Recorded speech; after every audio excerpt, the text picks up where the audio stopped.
Senator Simons. Merci, Madame la Présidente. Thank you, Madam Speaker. To speak to you as Deputy Chair of the Standing Senate Committee on Agriculture and Forestry, I rise today to speak to you as a senator from Alberta. And I rise today as somebody who is deeply, deeply concerned about the impact of climate change on the province and the country I love. The last 3 years have driven home to us as never before that climate change isn't some hypothetical existential crisis of the future. It is happening right now in real time. And farmers, more than any other Canadians, are seeing the impact of the climate shift every day before their very eyes. So when Bill C-234 came before us, I was torn. It was obvious that farmers, under all sorts of economic and trade pressures, were being affected by carbon prices in a way few other small business people were. It was small wonder they were seeking carbon tax relief to help them with grain drying and barn heating and cooling, especially when the government had already given an exemption for gasoline and diesel fuel used on farms. Why exempt diesel, for example, but not propane, a much cleaner fuel? You can see the logic in the argument behind Bill C-234. But I am also a believer in carbon taxes. They are a transparent, straightforward way of incenting people to reduce fossil fuel use. They are fairer than subsidies and rebates. They don't pick winners and losers.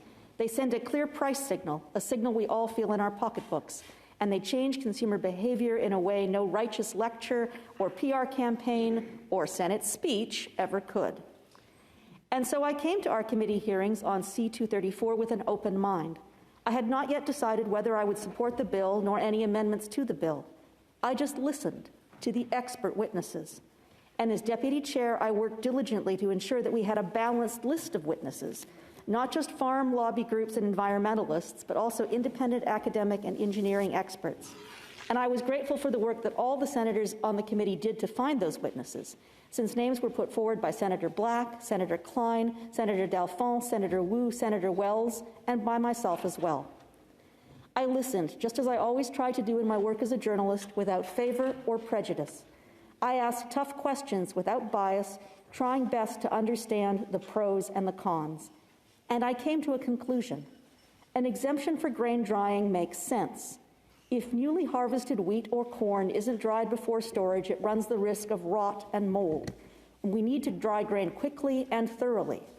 On prairie farms in particular, grain is harvested in huge volume.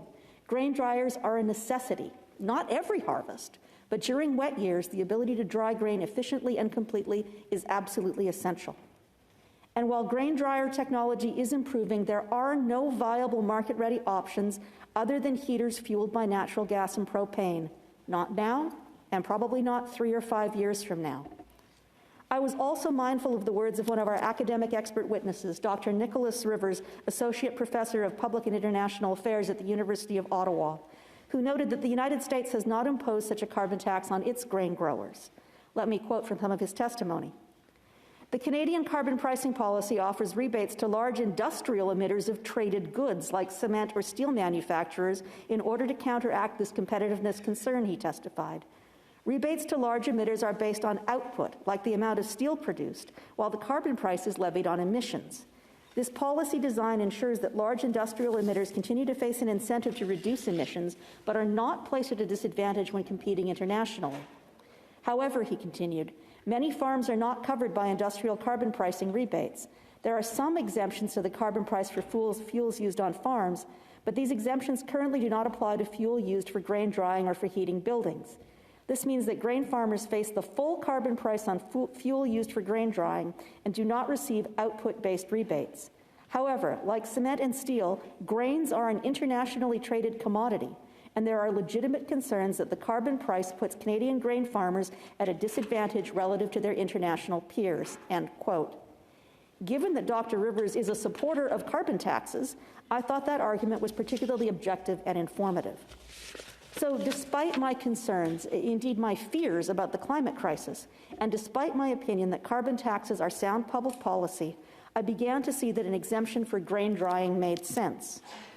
However, it was far less clear to me that an exemption for heating and cooling barns and outbuildings and other structures was equally necessary. There are all kinds of ways to heat and cool buildings and all kinds of ways to make barns and farm buildings more energy efficient, practical market-ready options that farmers could deploy to reduce their costs. An exemption for grain drying was justified. an exemption for barns, to me that case was much less clear. And so when it came time for us to make amendments, I thought long and hard. I knew that accepting Senator Dalphon's amendment, which narrowed the scope of the bill to deal with grain drying specifically, would slow the passage of the bill, perhaps dramatically, perhaps fatally.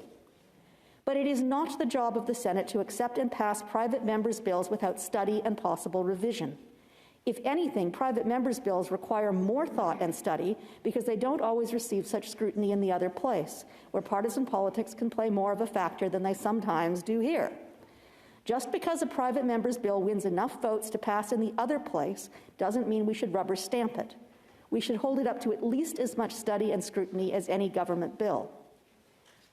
And, on the other hand, if I'm being blunt, I also worried that Bill C-234, if it weren't amended, if it weren't narrowed in scope, might not pass in this chamber at all.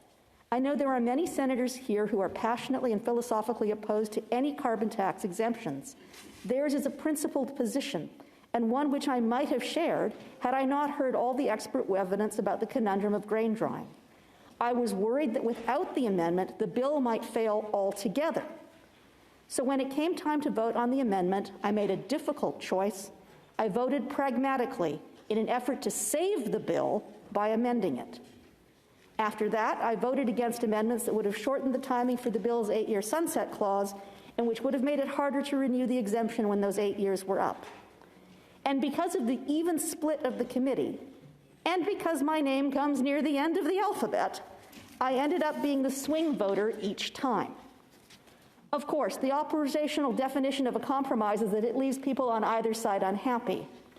I heard from many who were upset with my decision, either because they felt I had betrayed farmers and perhaps fatally wounded the bill, or because they felt I had betrayed my principles and the planet by voting in any way for a bill that rolled back taxes and which could be a Trojan horse, a wedge in the door to end carbon taxes for good.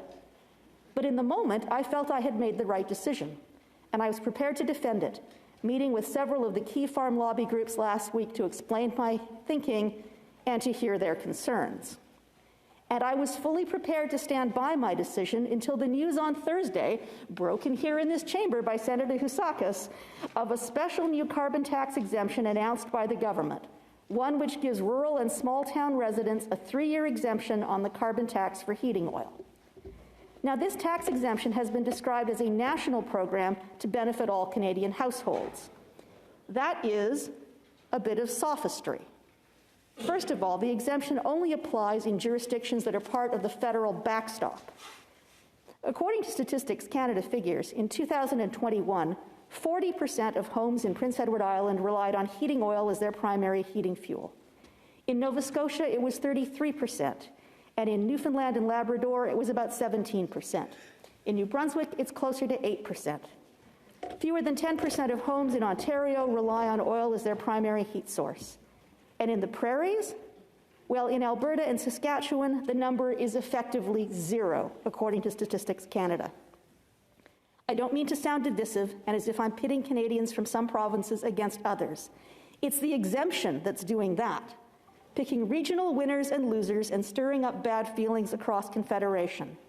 Now, how am I, as an Alberta senator, supposed to look Alberta farmers in the face and tell them that I took a principled stand against carbon tax exemptions when the government has pulled the rug right out from under me?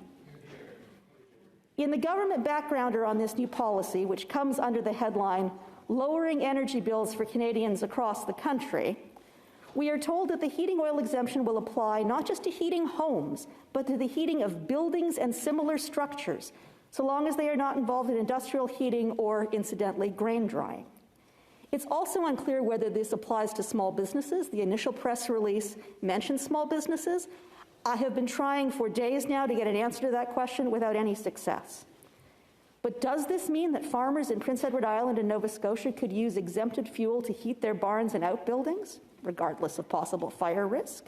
It's completely unclear.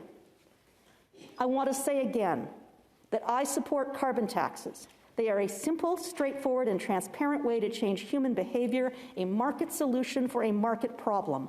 I am not a climate change denier. I am not a carbon tax opponent. What I am is a very frustrated Albertan, and a very frustrated deputy chair.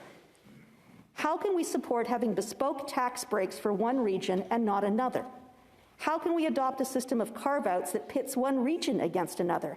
And how can we maintain public confidence in the fairness of our carbon tax regime if we pick and choose exemptions willy-nilly? Now, I'm not going to stand here and tell you how to vote on this report. I'm not even sure how I'm going to vote. I just know that I'm feeling pretty foolish right now, pretty betrayed, and I wish I didn't. Thank you. Merci. Hi-ha.